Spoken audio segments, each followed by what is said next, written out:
Quran surah kedua ayat 143. Lihat di pertengahan. Wa ma kana Allahu liyudhi'a imanakum. Jika ada hamba siapapun menunaikan sholat, aku nggak akan sia-siakan sholat yang dilakukan dengan imannya itu. Maksudnya apa? Akan dibalas, diberikan perhatian sesuai dengan kadar sholatnya. Disebut dengan iman. Dan yang paling dahsyat, ketika seseorang sholat menghamba, kan gerakannya ruku, sujud, menghamba kan? Maka naik statusnya dari sekedar manusia biasa menjadi abdun. Teman-teman, ini rahasia besarnya. Perintahnya fa'budni, yang kita baca iyyaka na'budu, asal katanya dari kata abada, orangnya abdun, zamannya ibad. Dan tidak pernah disebutkan dalam Quran kata abdun kecuali untuk mengangkat derajat hamba di hadapan Allah. Contoh, Nabi Muhammad ketika peristiwa Isra dan Mi'raj dipanggilnya dengan nama apa? Quran surah 17 ayat 1. Subhanalladzi asra bi abdihi. Tidak disebut nabi, tidak disebut rasul, tapi abdun. Nabi Sulaiman ketika diberikan kekuasaan besar, punya kedudukan yang hebat sampai menundukkan awan. Ya, sebelum Songgohan punya awan kinton, Nabi Sulaiman sudah punya duluan. Susuka Yatanabe tahun 96 kan, bikin komiknya. Saya nggak terlalu baca itu atau nonton, tapi saya tahu. Itu awan ditundukkan, angin bolak-balik. Ketika mendapatkan kedudukan itu, sifat yang disebutkan abdun, bukan nabi, bukan rasul. Quran surah 38 ayat 30. Wahabna li Dawuda Sulaiman ni'mal abdu.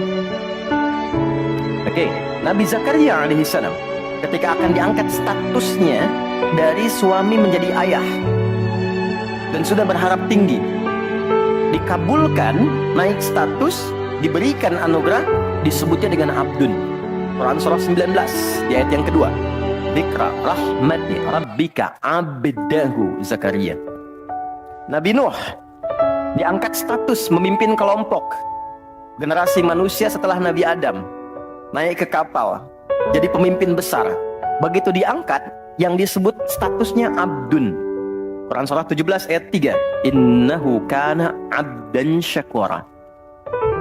Kenapa disebutkan abdun? Abdun itu sifat penghambaan. Semakin tinggi ibadahnya, semakin tinggi pendekatannya ke Allah, semakin diangkat. Jadi dengan Allah itu, karena Allah Khalik, kita makhluk. Laisa kamitslihi syai', enggak sama sifatnya. Jadi kalau ke Allah itu jangan terlalu ngangkat. Kalau tinggi direndahkan, kalau rendah ditinggikan. Karena itu kenapa saat sholat kita merendah supaya ditinggikan. Poinnya. Jelas ya? Itulah sebabnya kenapa Nabi dijamin surga, turun surah Al-Kautsar itu satu-satunya Nabi yang sebelum wafat turun surganya. Rasulullah dengan turunnya surah Al-Kautsar. Kenapa? Satu-satunya karena ibadahnya. Coba lihat kesaksian Sayyidah Aisyah itu di Al-Bukhari nomor hadis 1147. Kedatangan tabi'in namanya Abu Salamah bin Abdurrahman, tanya bagaimana sholat malamnya Nabi. Kata Sayyidah Aisyah, jangan ditanya panjang dan khusyuknya, panjang dan bagusnya. Beliau memang sholatnya 4 rakaat di awal, tapi jangan tanya panjang dan bagusnya. Beberapa sahabat dulu pernah pengen tahu, penasaran. Diikuti sholat di belakang Nabi, ternyata rakaat pertamanya dikira Al-Baqarah 100 ayat, ternyata disambungkan ke 286 ayat sampai selesai. Dikira setelah selesai akan ruku, ternyata Alif Lam Mim lagi, Ali Imran sampai selesai 200 ayat. Dikira ternyata setelah La'alakum Tuflihun 200 ayat Ali Imran akan ruku, nyambung An-Nisa 176 ayat. Baru kemudian ruku setelah 5 juz 4 halaman. Ruku. Besoknya orang-orang ini nggak ikutan lagi. Udah. Lain memang levelnya. Salam. Tersentuh kaki Nabi itu dengan tangan Sayyidah Aisyah. Ini menunjukkan sederhana kehidupannya. Bayangkan kan, suami sholat, istri tidur, nyentuh bagian kaki.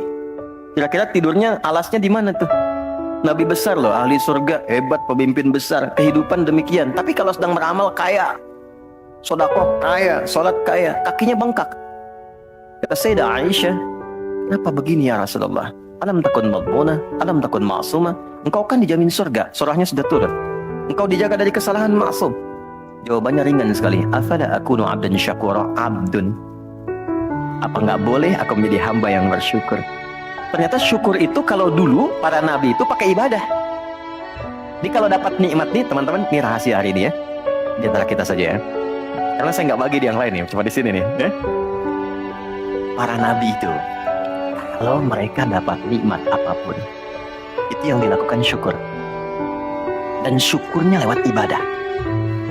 Contoh, biasa kan suka hadir ulang tahun ya. Masuk ulang tahun kesekian. Nabi tiba-tiba hari Senin puasa. Ditanya oleh sahabat, ya Rasulullah kenapa puasa? Kata Nabi, ini hari lahirku. Jadi mensyukuri nikmat kelahiran dari waktu yang telah berjalan, itu pakai ibadah.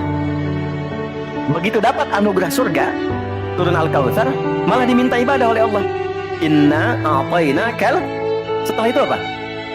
Fasholli li rabbika. Tingkatkan sholat, tambahkan amal lewat harta. Jadi jaminan surga itu bukan menghentikan amal soleh. Anda sukses dengan pekerjaan, bukan berarti menjadikan hubungan Anda terputus dengan Allah. Yang paling aneh kan Allah udah ngasih rezeki banyak, kok dipakai maksiat hasilnya. Allah kasih Anda minta, Allah kasih. Tapi begitu dikasih, kenapa dipakai untuk mabuk? Kenapa dipakai untuk maksiat?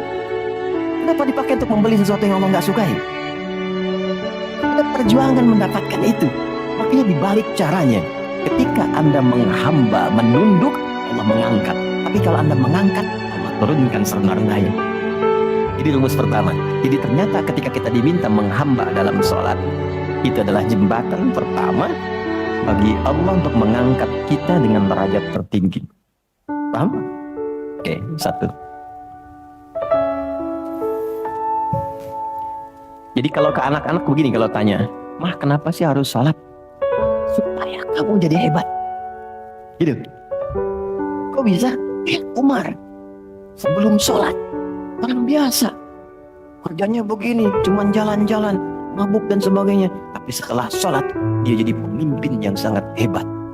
Dia hafal sekian bahasa, dia dirikan sekolah-sekolah, pemikirannya hebat, tangguh orangnya, di mana-mana dikagumi.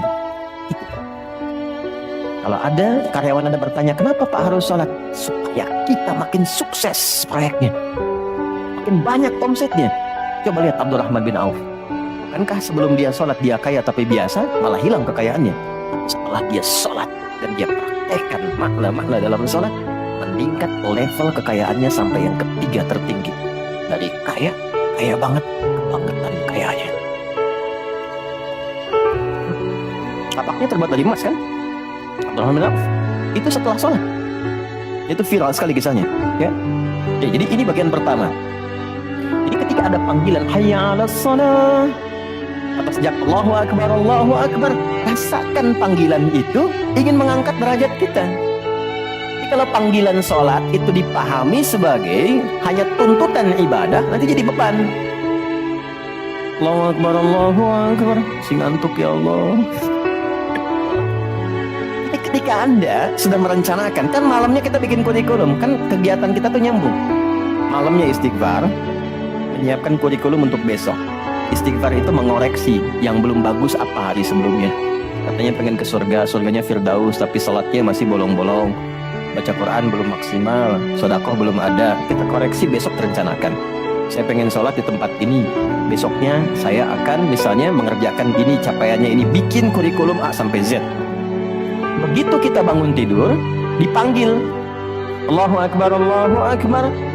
Yang kita siapkan itu tadi rencana, dibawa menghadap Allah, minta kemudahan, minta perlindungan, minta pengangkatan. Makanya kenapa sholatnya disebut subuh dari kata asbah, sesuatu yang sudah siap dengan rencana. Wasubhi idza tanaffas, Quran surah 81 ayat 18. Di orang Islam itu bangun dari tidur, dia sudah punya rencana yang mau dia siapkan ke depan apa. Jadi nggak ada ceritanya ke depan bingung, jam 7 mau kerjakan apa, 9 ada di mana. Rencana itu dibawa menghadap Allah. Dalam sholatlah kita mintakan kemudahan. Itulah pengantar, pengangkat derajat. Jadi ketika azan berbunyi kalimatnya Allahu Akbar, Allahu Akbar, ini peluang saya. Jelas?